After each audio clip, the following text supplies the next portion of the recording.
Ettaka lino lisangibwa ku kyalo Menvu mu ggombolola y'e Busukuma mu munisipaali y'e Nansana nga liriko obugazi bwa yika 32. Lino lyagulibwa munisipaali y'e Kira ng'erinako yika 12 ne ginnaayo eya Nansana erinako yika 2 nga lyakukozesebwa kuyiwako kasasiro. Ku ttaka lino kuliko n'oluzi lw'abatuuze olwolekedde okusaanawo singa bano batandika okukozesa ettaka lyabwe okuyiwako kasasiro.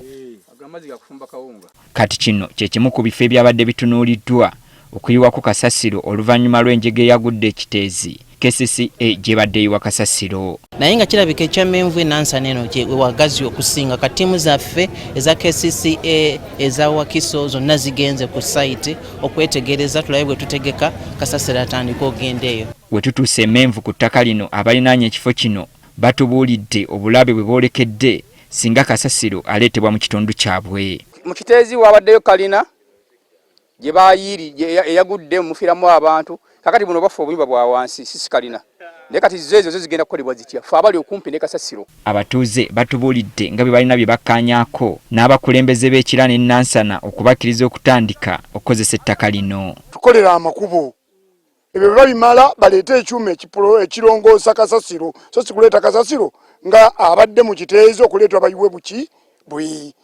Bannannyini ettaka bwe baali basala ku b'ebibanja babayita ku nnyumba oluusi kwennyini tebannafuna byapa byabwe ate baleeta kasasiro. Kati ekyabaddemu kiteezi bwe kijja wano eno nga kasasiro bagenda mu bamuyise ku nnyumba y'omuntu tekimutuukeko.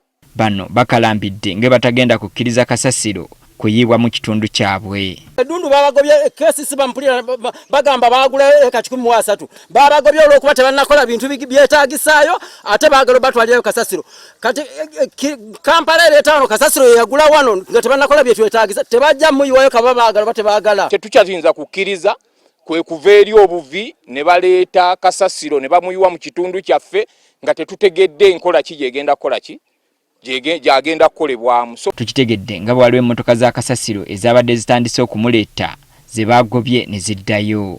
Jo wajjayo emmotoka emu yaderese kasasiro twagigaaniddewo ne tugiwa eddakiika 15 ng'eyamusa ekifo bwegala tugyokya tubaye tuli awo ku makya nga n'endala ekoze eki etuuse eya Nabugabo. Amakubo agatuuka ku ttaka lino gonna gateereddwamu emisanvu okulemesa emmotoka zonna eza kasasiro okugendayo nga waliwo n'abatuuze abateereddwawo okuba bakalabaalaba. Bwe mba mbalabye abakasasiro nga nkubira bakikwatako.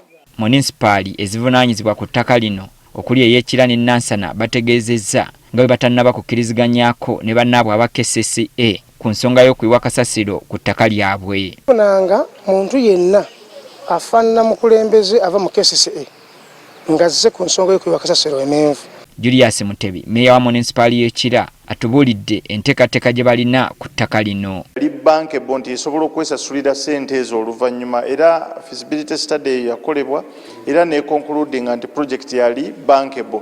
Naye awo twali tulinda maanyi ga gavumenti aga central government okulaba ng'etuwagira okuvaawo okweyongera mu maaso tusobole okulaba nti tuteekayo recycling plant. Nansana teyagulaawo nga disposal site yagulawo okuteekawo plant egenda okuyambako okusengejja kasasiro bamukole munemaniwa.